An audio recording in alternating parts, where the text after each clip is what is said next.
The Pretenders frontwoman, 71, said that aging is like being a pothead again and revealed she is now the real mellow version of herself. Speaking to The Observer, she said, "There's only one thing we know that is definitely going to happen to us. That's all the information we have in this life. You know, a lot of my friends didn't get old. I'm not a worrier, by nature, and there are so many great things about getting older.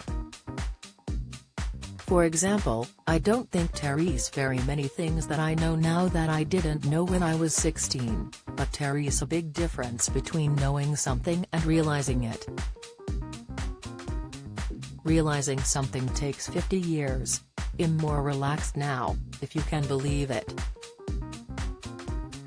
This is the real mellow version of me." The Pretenders' Chrissie Hynde happy for Sinead O'Connor after her death at 56 in response to a question from Catherine Meyer, co-founder of the Women's Equality Party. Hynde also spoke about seeing herself as a poster girl for feminism and discussed whether the movement is needed in 2023. She said, "There's nothing about me that is not feminist, through and through. Is feminism needed? It has a different agenda every decade, as it must and as it should. When I grew up in the 60s, as a teenager, I thought we fixed it. You know, I thought we could move on from that and women could do what they wanted. The big change for me was pre-birth control and after. Only 80 years ago, women might have had 30 pregnancies including miscarriages by the time they were 50. I think modern feminists sometimes forget that. Don't miss."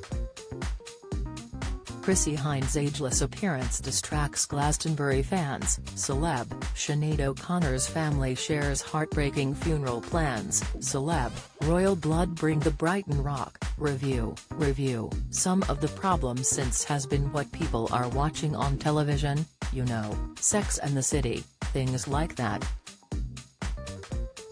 That put it way back. I mean, who talks about dating? I never went on a date in my life. In certain areas, yes, of course, there's equality that has to be addressed. But in the arts, I don't see that." The Pretenders' debut album, which was self-titled, was released in 1980 and the band were inducted into the Rock and Roll Hall of Fame in 2005. Hynde performed at Glastonbury Festival in June and brought on stage the Smiths musician Johnny Marr and Dave Grohl from the Foo Fighters. In September, the Pretenders will release their new album Relentless.